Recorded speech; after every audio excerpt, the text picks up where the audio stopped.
Amigos, buenas tardes, bienvenidos a una nueva edición de Viernes Jurídico, hoy 29 de marzo del 2019, ya culminando este mes. ¿Cómo estás, Manuel? Buenas tardes. Buenas tardes, César, buenas tardes con todos. Bienvenidos a este programa Viernes Jurídico, este nuevo formato, un poco más informal y que busca informar a los ciudadanos y al público en general sobre temas vinculados al derecho de forma sencilla, de un lenguaje accesible.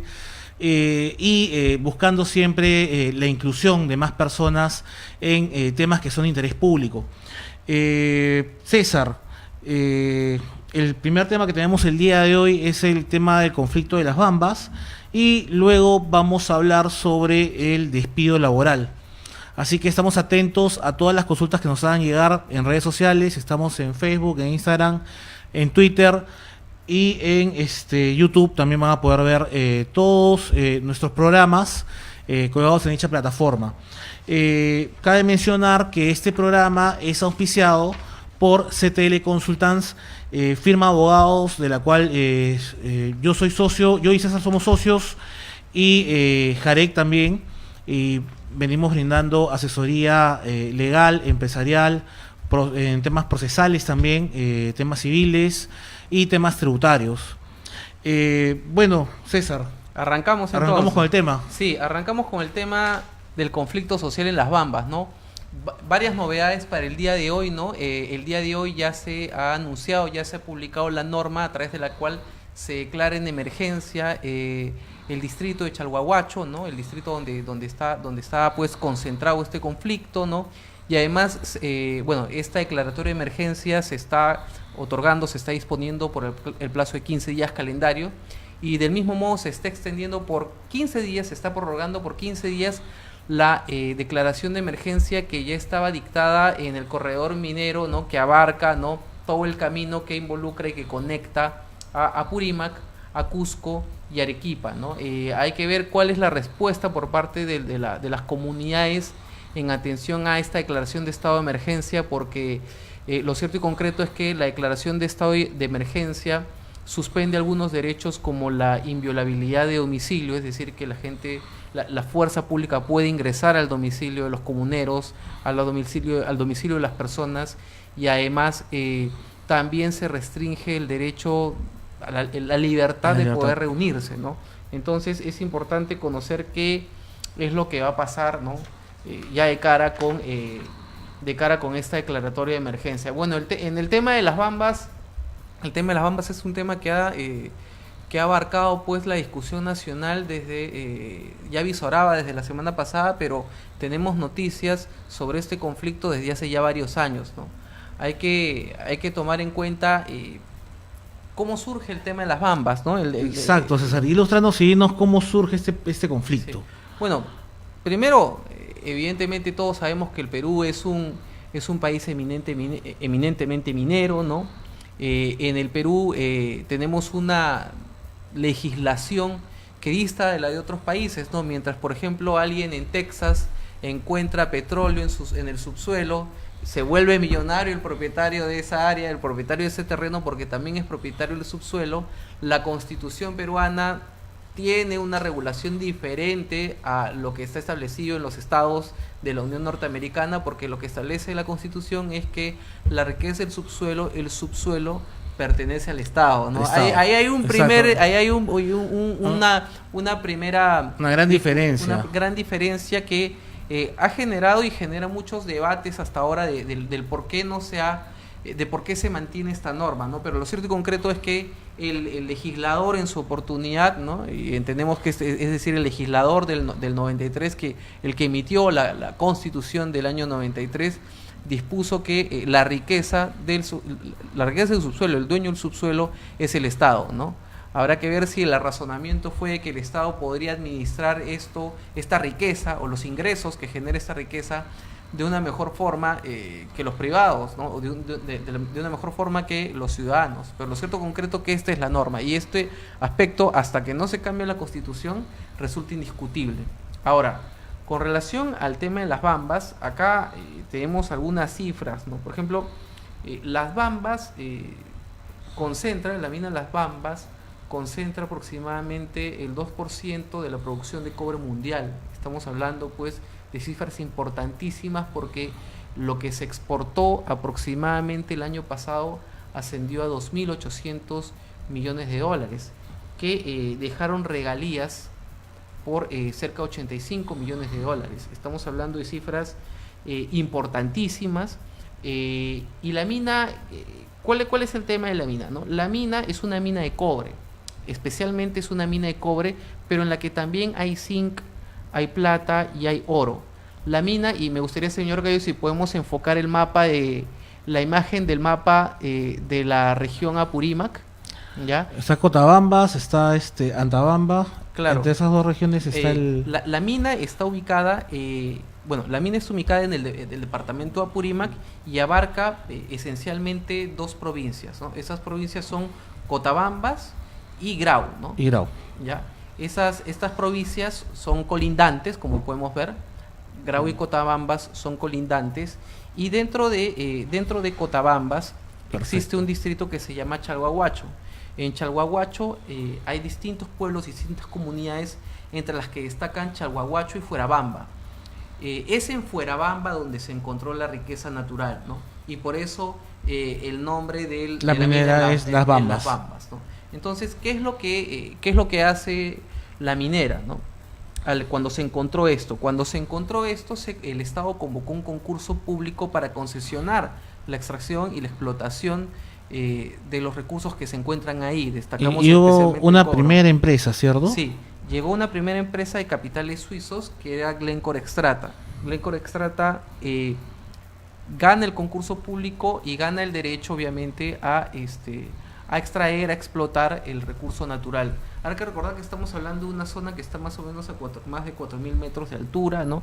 Y lo que tiene que hacer cualquier empresa minera que llega, ¿no?, es primero negociar con las comunidades, porque si bien es cierto, la riqueza del subsuelo es del Estado, hay una comunidad que vive en el suelo, ¿no? Hay una comunidad que tiene unos terrenos, que tiene una propiedad, y lo que hizo Glencore Xstrata, de capitales suizos, mayoritariamente suizos, es negociar con la comunidad de Fuerabamba, y lo que le propuso a la comunidad fue, bueno, vamos a construir una nueva ciudad. Una nueva ciudad, ¿no? Okay. No es por ser suspicaz, sino es por dar algunos datos, pero esta nueva ciudad la construyó Graña y Montero, ¿correcto? La construyó Graña y Montero.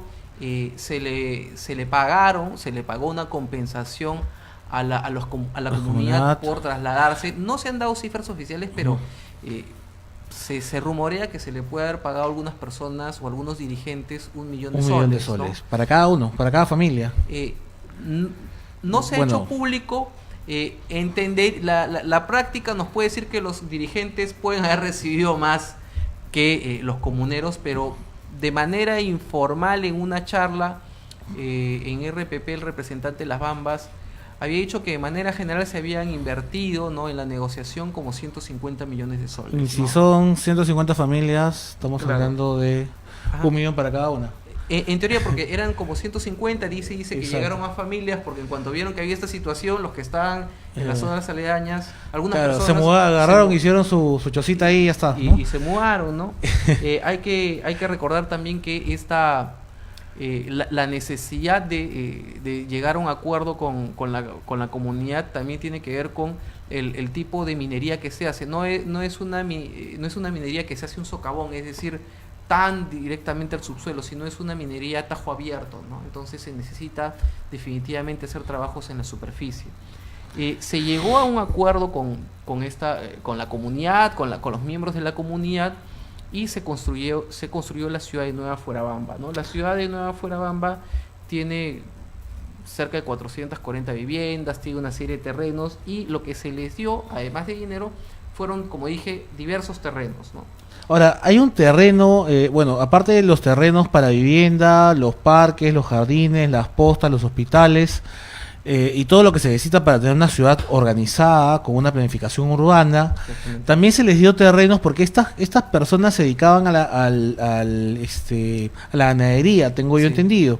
Así que como ellos se dedicaron a la ganadería, le dieron aparte terrenos para que para que ellos se puedan dedicar a la ganadería, sus animales puedan pastar. Claro. Y además había otra hacienda, y creo que ahí es donde se origina el conflicto, claro, ¿cierto? ahí es donde A ver, ilústranos, por ahí es favor. donde se origina el conflicto, ¿no? Se le entregan pues estas tierras, estos fondos para que realicen sus actividades de ganadería, agricultura, etcétera. Y en ese contexto, ¿no? Es que entre el año 2014, a fines del año 2014, a comienzos del año 2015, Glencore Xstrata vende la operación y se la vende a MMG, que es una empresa de capitales chinos y australianos, pero sobre todo chinos, ¿no? Entonces, ¿cuál es la madre del cordero en este asunto, ¿no? Que uno de los terrenos era el fundo Yavi Yavi, que es un fundo que no está en Apurímac, sino que es un fundo que se encuentra en la provincia de Chumivilcas, en la región Cusco. Entonces, ¿cuál era la situación? Ahora, este fondo pertenece a la comunidad. Claro, es un fondo Okay. que se le otorgaba a la comunidad.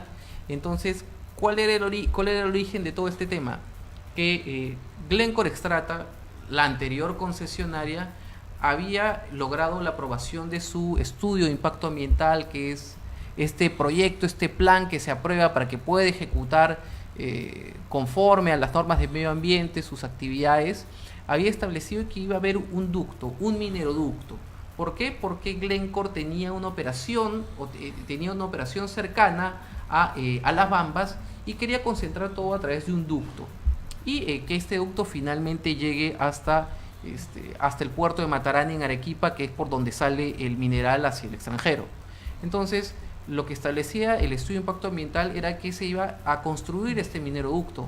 Pero cuando compra MMG, esta empresa de capitales mayoritariamente chinos, la operación, lo que solicita MMG es una modificación del estudio de impacto ambiental en atención a que, como ellos ya no tenían otra mina ni otro proyecto, no les resultaba económicamente o financieramente viable construir el mineroducto, para lo cual solicitaron modificar el estudio de impacto ambiental para que haya una variación de diversos aspectos, y entre ellos que ya no exista la obligación de construir el mineroducto, sino que puedan sacar los minerales, puedan sacar el material a través de carreteras. Carretera, por camión. Que es algo que hacen Okay. un montón de empresas, y digamos que lo del mineroducto es una modalidad y sacarlo por Bueno, acordemos lo que carretera. pasó en Cajamarca, ¿no? Claro. De repente por ahí también podría haber al menos algunos elementos de validez en cuanto al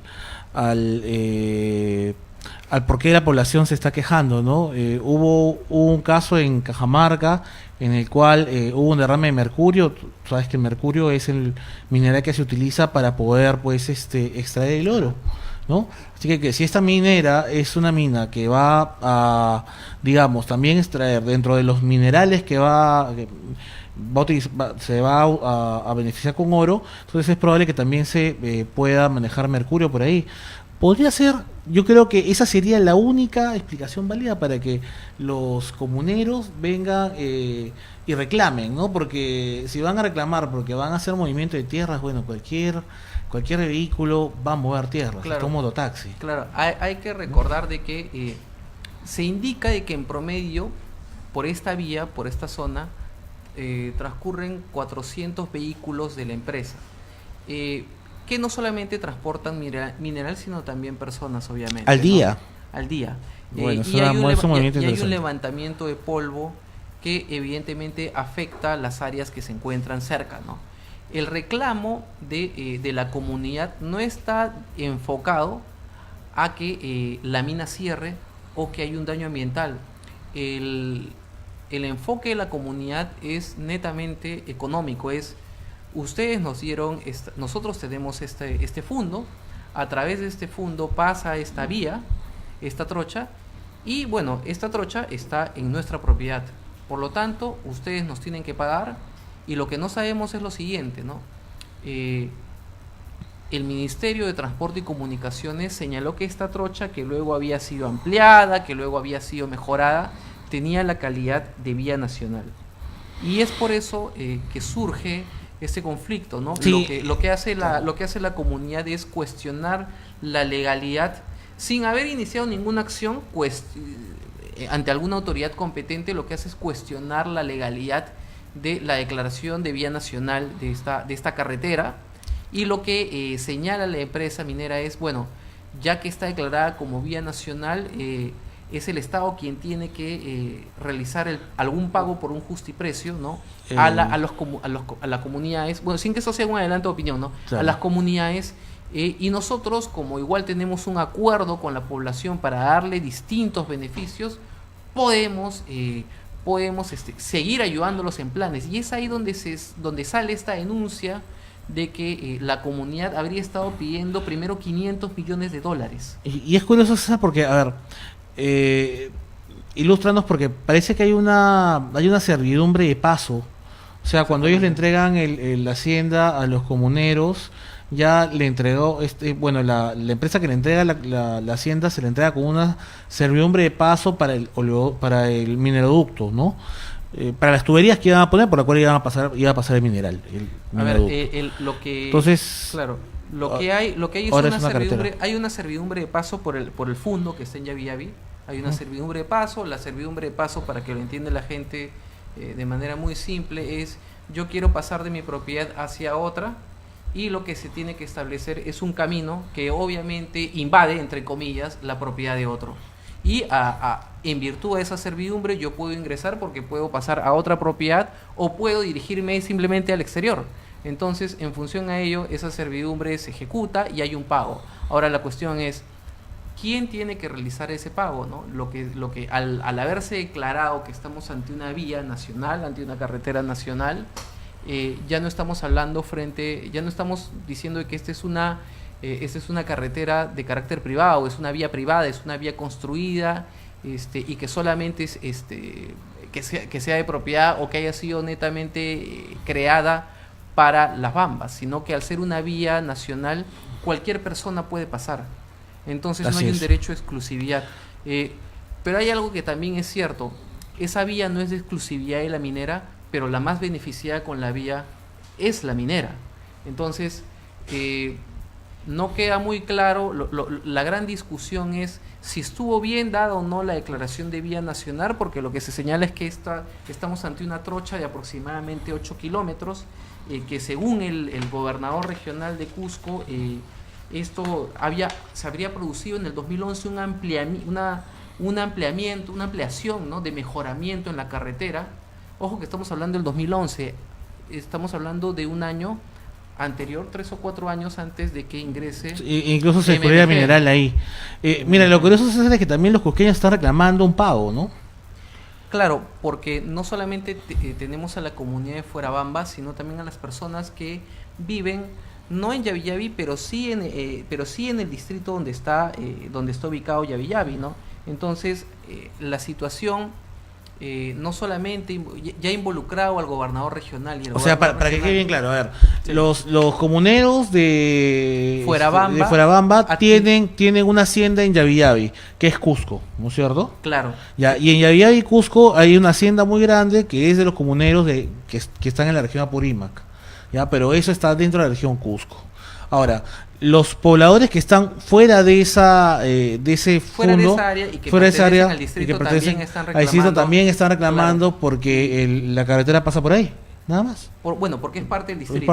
Entonces, y lo que también se ha dicho ahora es que en general las personas de Chalhuahuacho, no necesariamente las de Fuerabamba, recordemos que el distrito una cosa es el distrito de Chalhuahuacho, en Chalhuahuacho está la comunidad de Fuerabamba, pero también otras personas que también pertenecen al distrito, pero no necesariamente a la comunidad, han señalado que ellos también van a realizar algún tipo de reclamo. Entonces vemos que este conflicto estaría detonando otro tipo de reclamos, que podemos estar de acuerdo o no con los mismos, ver si hay un aprovechamiento indebido de quienes ven la situación de Fuerabamba y también quieren recibir un dinero adicional, pero el mal manejo de esta crisis por parte de todos los actores el Ejecutivo, es preocupante, ¿no? Los gobiernos regionales. Me preocupa bastante, César, porque mira, el único argumento válido de las poblaciones para reclamar sería que esta operación minera les ocasiona un daño. Claro, el tema y el tema es que ellos están pidiendo que se les pague algo, una compensación. Las compensaciones se pagan generalmente cuando tú usas un bien que es ajeno, que es tuyo, ajá, ¿no? Yo alquilaría o cobraría de repente por por la servidumbre. Entiendo yo de que esa servidumbre era parte de la condición para que le entreguen los terrenos. Ahora, y no habría nada que cobrar. Si es que no se estableció en esa servidumbre que se tenía que pagar algo y tú otorgaste la servidumbre, pues no hay nada, no hay vuelta que darle. Segundo, si es una carretera, el Estado debió expropiar el terreno si es que era ajeno, y si era el terreno del Estado, pues bien puesta la cartera. No hay nada que cobrar ahí. Y por otra cosa, por lo que tú podrías cobrar sería por los daños. Si es que a la población le ha ocasionado algún daño, tendría que pagarles. No ha habido hasta ahora ningún derrame de mercurio, no ha habido ningún impacto ambiental negativo hacia la comunidad, no tendrían por qué cobrarlo. Entonces, más parece que lo que quieren cobrar es al puro estilo de las organizaciones criminales, cupo. Porque, o sea, la idea que me da esto es que más parece una extorsión, más parece que te están pidiendo dinero para dejar de trabajar. Sí, como se lo piden a los ambulantes de Gamarra, ¿no? Son hechos que estamos denunciando. El tema, ya que mencionas el tema de la extorsión, en el tema de la extorsión hay que destacar lo siguiente, ¿no? Hay una denuncia gravísima contra estos abogados apellidados Chávez Sotelo, que son los abogados que han estado asesorando a la comunidad de Fuerabamba, porque lo que ellos han estado haciendo es negociar para que la minera les pague, y si no, ellos estaban coordinando vía telefónica con los comuneros para que bloqueen las vías. Hay audios que han sido interceptados legalmente con autorización judicial que dan cuenta de eso, y en virtud de ello es que se ha dispuesto la detención preliminar de un dirigente de Fuerabamba y estos abogados Chávez Sotelo. Ahora, ¿cuál es en cuanto al tema de la extorsión? Estos abogados Chávez Sotelo ya son conocidos por haber estado en otras zonas, ¿no? Y el Ministerio Público ya había interpuesto con ellos una denuncia, no ahora, sino había dado la noticia criminal al Ministerio Público en otras ocasiones, en años anteriores, ¿no? Y hoy se ha destapado una noticia que era desconocida. Era de que uno de los abogados, uno de estos hermanos Chávez Sotelo, ya había sido condenado hace años en otro tema por el delito de falsificación de documentos y tenía una condena suspendida de 3 años, y como ha incumplido las normas de conducta, lo que se ha revocado, y puede que salga librado en el tema extorsión, pero va a tener que cumplir los 3 años, la condena efectiva. Bueno, interesante, ¿no? Y también habría que pedirle a la doctora Portocarrero, decana del Colegio de Abogados, que inicie, si es que ellos están colegiados en Lima y si están colegiados en provincia, bueno, el colegio de abogados correspondiente. Sí, ¿no? O sea, yo estoy bajo la línea de que hay una asesoría legal que, más que asesoría legal, lo que ha hecho es azuzar a una masa que podría tener algún reclamo, que podríamos analizar si se le podría compensar o no, pero ha habido una masa que ha sido azuzada en virtud de una asesoría legal que lo único que buscaba era un éxito económico. ¿Por qué? Porque incluso ya hay una denuncia en la que se indica de que algunos comuneros han colaborado, han declarado ante la fiscalía de que los abogados Chávez Sotelo los amenazaban de muerte si es que no participaban. Hay un comunero que había declarado de que en una ocasión uno de los abogados lo señaló y le dijo: a ti hay que quemarte, ya que no vas a apoyar a bloquear la vía. Entonces, es increíble. Entonces estamos hablando de cosas mayores. Acá se podría podríamos tener indicios, o al menos el Ministerio Público tendría que investigar si es que existe o no una organización criminal. Claro, una organización criminal en la que habría que investigar quiénes están involucrados, algunos dirigentes, los abogados, algunos comuneros, pero hay que dar unos pasos atrás para ver todo el bosque y ver qué hacemos con el inconveniente de la comunidad, qué hacer con los miembros de la comunidad que no están a favor de una extorsión y están a favor de una conversación, y conocer en el ámbito de la responsabilidad social qué es lo que puede hacer la minera, que ya ofreció bastante, que ha ofrecido. Entonces es importante una editorial que ha sacado Gestión hace unos días, y que, contrariamente a lo que podríamos pensar, tiene un matiz a favor, criticando a ambos lados. ¿Por qué?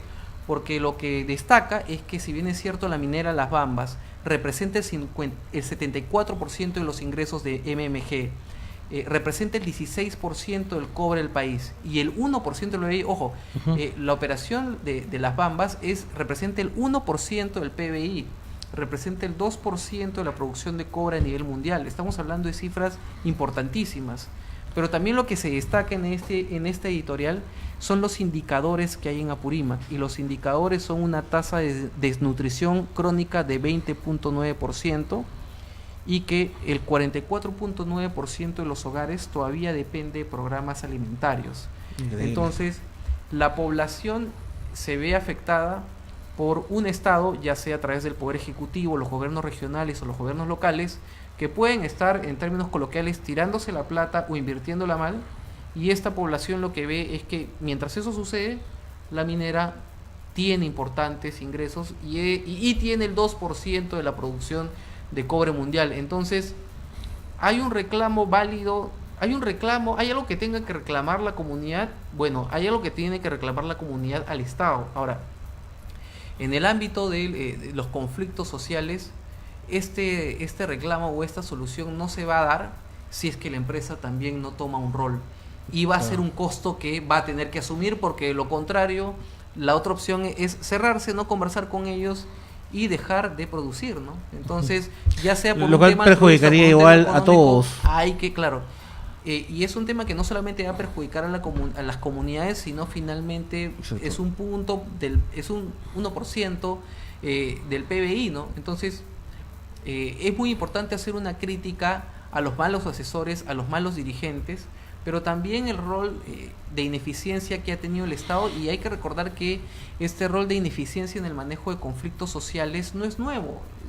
El Estado tiene años manejando mal los conflictos. Las empresas mineras durante años han afectado el medio ambiente. El Estado, cuando estuvo a cargo de las empresas mineras, cuando habían empresas mineras estatales, el manejo ambiental fue desastroso. Recordemos cómo está Loroya. Entonces, hay toda una historia detrás de afectación al medio ambiente por parte del sector público y privado. Entonces, ¿hay una legítima demanda en cuanto a un olvido por parte de estos sectores? Sí. ¿Eso habilita que haya extorsión? No. ¿Qué es lo que conviene? Sentarse a la mesa, negociar y fijar una cifra razonable, pero que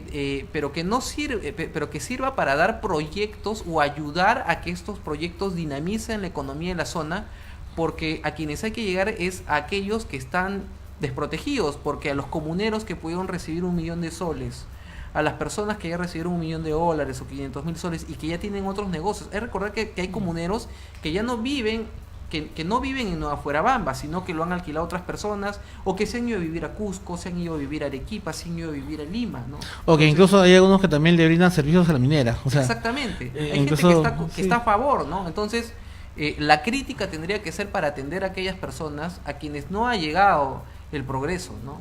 Así es. Bueno, César, este tema tiene para largo. Sí. Esperemos ver en las próximas semanas cómo se desencadena el tema, en qué terminamos y esperemos que todo sea favorable, ¿no? Sí. Vamos a una pausa. Nos vamos a una pausa y regresamos con el tema de despido laboral, ¿no? Un tema sobre el cual nos han estado preguntando mucho, así que vayan participando en línea. Y bueno, vamos a una pausa y ya regresamos con este tema.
Amigos, bienvenidos de vuelta a Viernes Jurídico. Estuvimos conversando sobre el conflicto social de las Bambas y ahora en esta segunda parte vamos a conversar sobre un tema muy importante para ustedes, amigos empresarios, amigos que tienen negocio, es el despido laboral.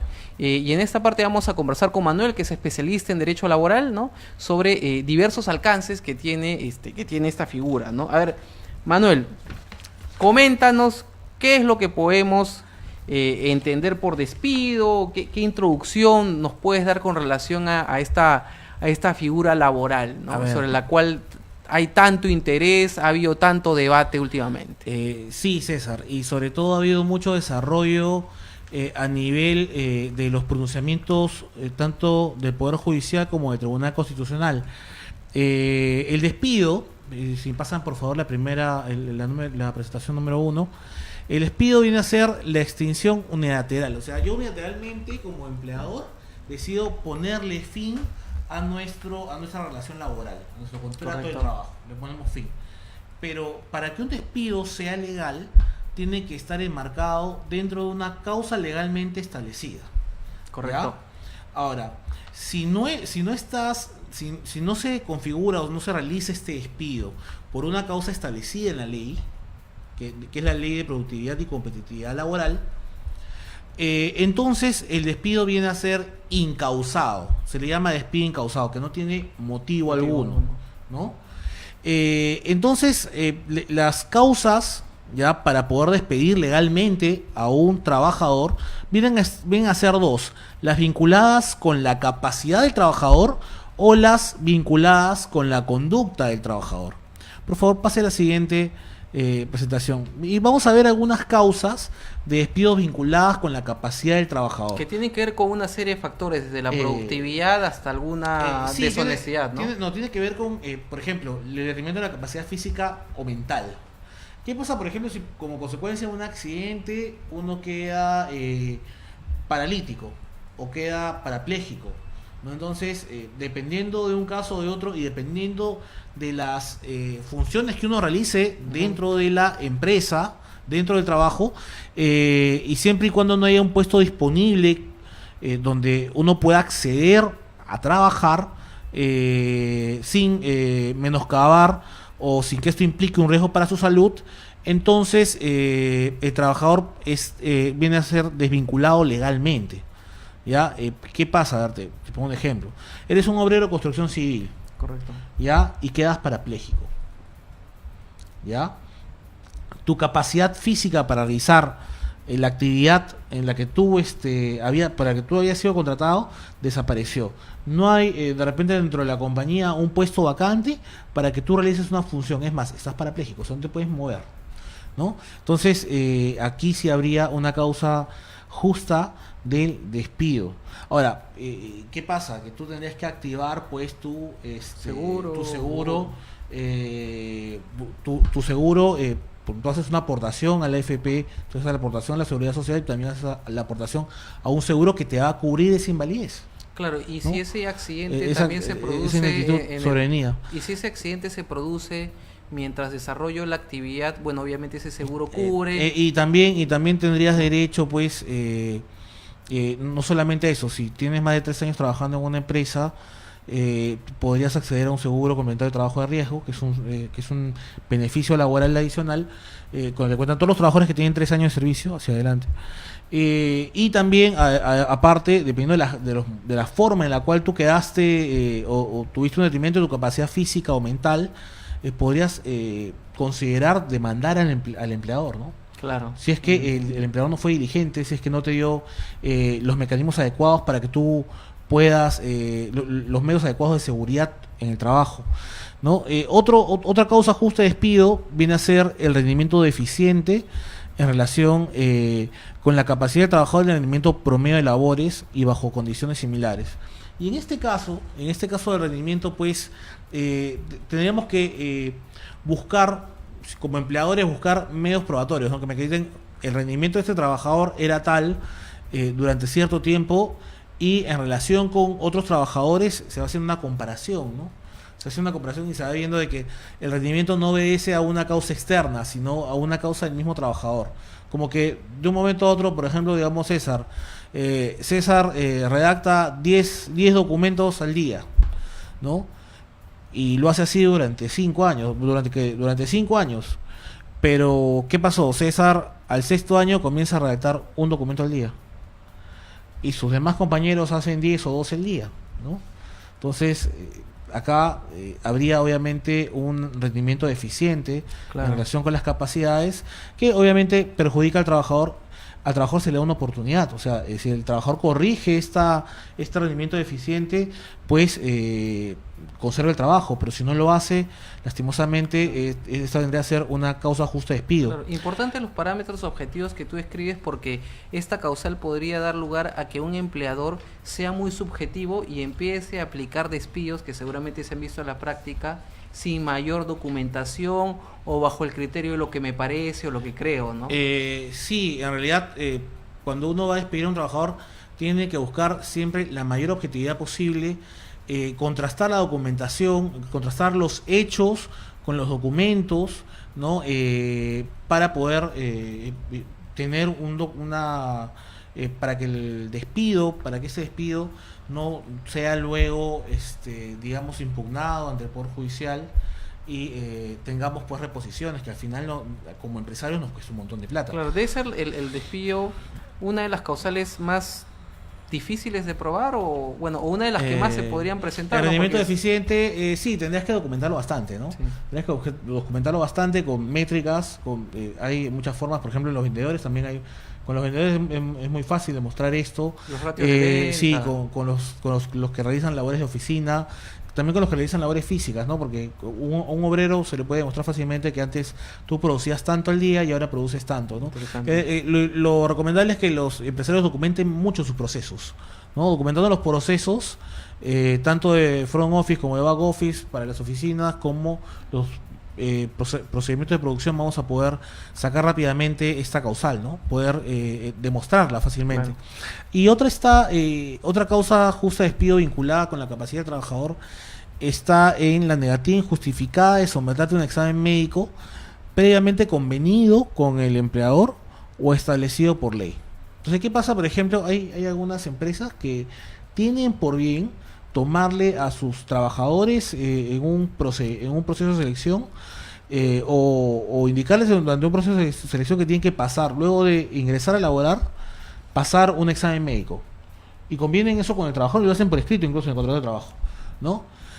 Por ejemplo, un banco, ¿no? Un banco que de repente no está obligado a tomarte un examen de entrada, pero conviene contigo tomarte un examen de entrada. Perfecto. No quiere someterte a ese examen. Esa negativa es causa justa de despido. Claro. Si seguimos en la anterior, también, ¿qué podría pasar? Que este examen médico puede estar establecido en la ley. O sea, las labores de riesgo, como por ejemplo el trabajador minero, tiene que someterse a un examen de entrada. ¿Por qué un examen de entrada es importante? Es importante que un trabajador se someta a un examen de ingreso, pero sobre todo la ley establece que tengas que someterte a un examen de salida, ¿no?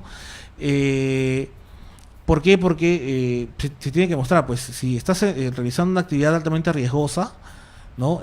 Determinar si es que la causa de tu enfermedad profesional, de la enfermedad que tú padeces, se formó o se realizó cuando tú estabas laborando. Entonces, es importante eso si es importante eso para el empleador para poder deslindar su responsabilidad, también debería él tener una herramienta para poder, obligar al trabajador a que se someta a esos exámenes, porque son importantes para determinar o deslindar su responsabilidad como tal. Entonces, es importante esta causa. Luego vamos a ver también las causas justas de despido vinculadas con la conducta del trabajador, y esto está en el artículo 24 de la Ley de Productividad y Competitividad Laboral. A ver, vemos que, por ejemplo, una de las causas justas de despido vinculadas con la conducta del trabajador viene a ser la condena penal por delito doloso. Y aquí tenemos que encontrar, si es que uno comete un delito doloso y es condenado mientras está trabajando en una empresa, así el delito lo hayas cometido trabajando o fuera de tu trabajo, ¿no? Correcto. Puede que fuera de tu trabajo tú eso. te encuentres con alguien y matas a alguien, ¿no? Y lo haces dolosamente, no culposamente. Entonces, se te condena por delito doloso, Ajá. pues tendrías una causa justa de despido vinculada con tu conducta. Ahora, ojo, si uno ingresa a laborar y el empleador sabía, o sea, porque es informado por el trabajador, cuando es candidato, te informa, te dice, oye, ¿sabes qué? Por si acaso, a mí me están procesando penalmente, Correcto. ¿no? Por un delito doloso. En ese caso, el empleador ya no podría despedirte si es que eres sentenciado. ¿Por qué? Porque ya conocía y bajo esas circunstancias te contrató. Asumió un riesgo, ¿no? Asumió el riesgo. ¿Ya? Otra causa justa de despido vinculada con la conducta del trabajador es, por ejemplo, la inhabilitación del trabajador. ¿Qué pasa, por ejemplo, si tú eres un chofer de un camión? Te han contratado a ti como chofer en una compañía, en un operador logístico, por ejemplo, ¿no? Y te inhabilitan por más de 3 meses. La inhabilitación es guarda un periodo superior a este tiempo. Entonces, esa inhabilitación ya haría que yo no pueda realizar mis labores por estar inhabilitado. Imagínense, ustedes me inhabilitaron 1 año. No, pues No, pues, acá ya se claro. configuró una causa justa de despido y ya no podía trabajar. Entonces, como no puedo trabajar, acá hay una causa justa de despido vinculada con mi conducta, ¿no? Me inhabilitaron, por lo tanto, no puedo seguir trabajando. Un contador, por ejemplo, un contador in-house. A un contador in-house lo inhabilitan. Por X motivos, el colegio de contadores lo inhabilitó. Ya no podría seguir prestando servicios, Correcto. ¿no? Si la inhabilitación es Claro. temporal, es menor a 3 meses, no habría problema. O sea, acá habría una suspensión. Pero si es mayor, acá ya hay una extinción del contrato de trabajo. Y por último, una causa justa de despido vinculada con la conducta del trabajador es la comisión de una falta grave laboral. Y acá vamos a ver las faltas graves laborales, vamos a ver algunas de ellas. Bueno, en realidad todas, pero vamos a de repente exponer con mayor amplitud algunas de ellas que son las más comunes. A ver, señor Cayo, por favor, la siguiente en producción, ¿sí? Gracias. Causas justas de despido vinculadas con la conducta del trabajador. Estas faltas graves que determinan la extinción del contrato de trabajo. Primero está el incumplimiento de las labores, ¿ya? Y se habla también de incluso un término que no muchos se entienden o que muchos porfían, ¿no? Que es la buena fe. Ese actuar con rectitud, ese buscar el beneficio, actuar sin malicia, ¿no? Se puede ver quebrado si es que un trabajador incumple sus labores, si uno incumple las labores para las que fue contratado, ¿no? Por ejemplo, si a ti te contratan para que tú envíes los documentos y esta falta la veo es muy corriente, ¿ah? ¿Qué pasa con estos trabajadores de los couriers? ¿No? Los couriers, estos que te envían las cartas, los documentos, ¿no? Suelen no cumplir bien su trabajo. O sea, ¿me entiendes, no? O sea, en la práctica te ponen, ¿no?, que el documento lo recibiste la semana pasada y te digo hoy día. Yo, por ejemplo, hice un reclamo en el banco porque el banco me enviaban mi estado de cuenta cuando ya había vencido, ¿no? Entonces, haciendo el reclamo, pues nos dimos cuenta de que el courier no estaba cumpliendo con su trabajo. Ese incumplimiento de tus labores. Se te contrata para que tú hagas una labor. La tienes que hacer de buena fe, buscar la eficiencia, hacerlo sin perjudicar a tu empleador. Pero si lo haces a destiempo, no lo haces, pues simplemente estás incumpliendo tus labores y aquí se configura una causa justa de despido, ¿no? Interesante porque el quebrantamiento de la buena fe simplemente pues faltar a la confianza del empleador, o incluso hay gente que cuando hacen estos productos en masa, tratan de pasar los defectuosos junto a los que están bien, ¿no? Esa es otra causal, ya Claro. vamos a ver después. Sí. Pero, por ejemplo, si a ti te contratan para que tú hagas de seguridad, eres personal de seguridad en un edificio, ¿qué haces? Pues estás en vez de estar resguardando el edificio, agarras y te vas a dormir a un cuarto. Estás incumpliendo tus labores. Claro. Ahí está configurado, ¿no? Eso me ha pasado mucho, incluso he reclamado en la Junta de Propietarios, pero bueno, es un problema que se presenta, creo que en todos los edificios se presenta esto, ¿no? O en algunos. La desobediencia e indisciplina también es una causa justa de despido, ¿no? Si es que tú te resistes a las órdenes relacionadas con tus labores. Y aquí hay una recomendación para el empleador. A ver, si tú tienes un trabajador y tú le envías una orden en virtud de la subordinación, ¿qué quiere decir la subordinación laboral? La subordinación laboral. Nosotros los abogados hablamos muy en complicado, ¿no?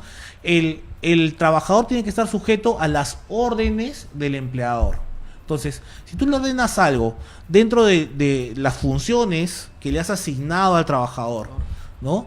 Y la forma en la que debe hacer su trabajo, por ejemplo, es parte de las funciones de la disciplina del empleador. El cumplir un reglamento interno de trabajo, el cumplir un reglamento de seguridad y salud en el trabajo, es parte de la disciplina del trabajador. Si ellos incumplen, entonces también se configura una falta grave. Ahora, ¿qué le recomiendo yo al empleador? Documente documenta las labores que tiene que realizar el trabajador. Entonces, si tú le estás mandando a realizar una labor y no la está cumpliendo, entonces, oye, ¿sabes qué? Toma por escrito, Un memo, ¿no? O te mando un memo y te enumero todas tus obligaciones, y encima te digo, oye, mira, te estoy pidiendo que lo hagas, lo hago por escrito, te mando tu memo, lo reitero, y aquí ya se configura la causa de despido, y ya te mando tu carta de preaviso y después tu carta de despido. Igual, si no cumples con el reglamento de trabajo, incumples el reglamento de trabajo, si el reglamento de trabajo dice tal cosa y lo incumples, entonces también estás cometiendo un acto de indisciplina. Verificado y comprobado, se te puede despedir, no hay ningún problema, siempre y cuando guarde la proporcionalidad y la razonabilidad, ¿no? Pueden haber cosas que están en el reglamento de trabajo que de repente no sean tan graves o que claro, dentro de determinada gravedad no permitan o no hagan razonable que por una primera vez se te sancione directamente con un despido, pero de repente sí con la reiterancia. Habría que revisar también la razonabilidad, en función del principio de razonabilidad, cómo están configurados los reglamentos internos de trabajo. ¿Pueden haber amonestaciones económicas? Sí, podrían haber, la llamada de atención frente a la desobediencia o la disciplina del empleador, bueno, en realidad, en cualquier conducta del trabajador, donde se haya configurado o no una causal de despido directa, se le puede llamar la atención verbalmente, una amonestación verbal. Se le llama la atención por escrito a través de un memo, ¿no? Y ahí ya podemos incluso establecer algunas sanciones que son económicas, porque como cuál, la suspensión, se te suspende pero sin goce de haber. Entonces, si te suspendo sin goce de haber, obviamente afecta tu economía. Bien, claro. No trabajas, no cobras. No trabajas, no cobras, exacto. Y acá también tenemos una causa justa de despido, que es la reiterada paralización intempestiva de labores. ¿Qué es esto? Esto es más que nada la huelga ilegal. ¿Qué pasa cuando una huelga no está autorizada por el Ministerio de Trabajo? No autorizó el Ministerio de Trabajo, perfecto. Esa paralización que realizan los trabajadores, a pesar de no estar autorizados por el Ministerio de Trabajo, es una huelga ilegal. Y si ellos no realizan sus labores y la paralizan, ¿no? Peor aún si toman la empresa, ¿no? Ya están configurándose en una causal de despido. Por eso es que cuando realizan una huelga ilegal, a muchos trabajadores les mandan sus cartas de preaviso, con toda razón, ¿no? Y bueno, ya lo del reglamento interno de trabajo, reglamento de seguridad y salud en trabajo, ya lo dije. Sí. Así que sigamos, por favor.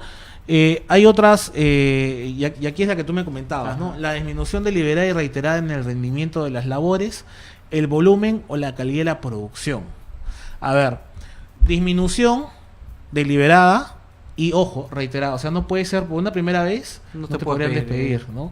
Esa es la interpretación que yo tengo de esta causal, ¿no? Esta causal. Entonces tendría que ser deliberada y reiterada. O sea, más de una vez el trabajador o los trabajadores involucrados tengan un rendimiento en las labores, en el volumen o en la calidad de la producción. Y esto está más que todo enfocado ¿a qué? Al trabajo de del obrero, ¿no? Exactamente, ¿no? Del obrero, ¿por qué? Porque sale de producción, ¿no? También podríamos verlo en términos en aquellas empresas que realizan actividad comercial, ¿no? Pero más que todo yo lo veo enfocado más hacia el área de producción. O sea, por ejemplo, si producimos quesos, antes hacíamos 100 quesos al día y hoy por hoy tú me produces 4, entonces me has disminuido deliberada y reiteradamente. Lo has hecho a propia voluntad, acá hay mala fe. Claro, has trabajado mal a propósito, claro, te has relajado, ¿no? Exacto. Por ejemplo, ¿qué pasa? Estás trabajando en una fábrica de zapatos y comienzas a sacarlos, pues, de mala calidad, ¿no? O sea, sacabas zapatos perfectos, ¿no? Todos de la misma talla, ahora sacas uno a 42 y el otro par 43 y el otro par 44. O sea, esto perjudica obviamente gravemente al empleador, porque no va a poder vender de repente esos productos u ofrecer esos servicios tan defectuosos, ¿no? Y incluso le puede causar un perjuicio económico frente a Indecopi, ¿no? el consumidor Claro, afectado ¿no? podría irse. sí, Claro, si hay no un tienes un doble adecuado daño, ¿no? control de Claro. calidad también, ¿no? Y bueno, y el empleador puede trasladar este costo económico de lo que venga Indecopy hacia el trabajador. mira, o sea, acá pasa porque tú tengas un área también de calidad, de control de calidad, ¿no? Y que tu área de control de calidad te diga, oye, acá me están produciendo mal, ¿no? Y sí, o sea, si es que el trabajador le causa un perjuicio al empleador, tiene toda la potestad de solicitar una indemnización de daños y perjuicios, y eso se tramita en sede laboral, César. O sea, ante el juzgado de trabajo también tramitamos los empleadores una demanda. Puedes retenerle, lo único que le puedes retener al trabajador puede ser daño y perjuicio ocasionado es la CTS. En la CTS. ¿No? Pero los beneficios Tienes que pagar. le comunicas al banco.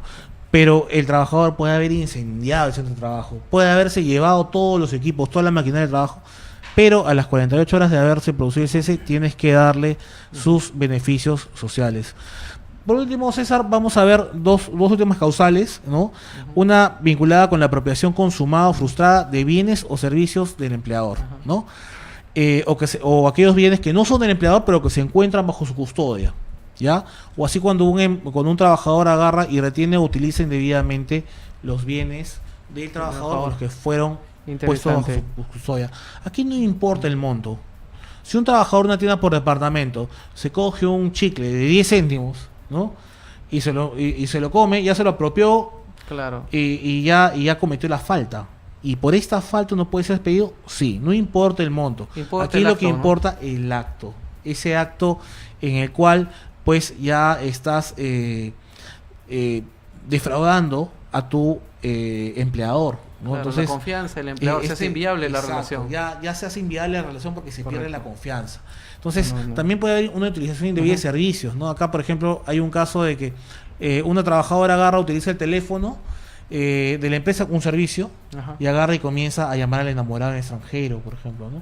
Ah, bueno, eso es Hubo terrible. un caso curioso en el cual un trabajador se apropió de una máquina de escribir que encontró dentro del edificio del empleador, ¿no? Y aquí dijeron, oye, puede estar obsoleta, puede haberle pasado lo que sea, Claro. pero incluso si no tuviese valor, o si su valor fuese casi nulo, ya no tiene por qué llevarse el trabajador un bien que no es suyo, apropiarse un bien que no es suyo. Aquí se afecta el deber de probidad.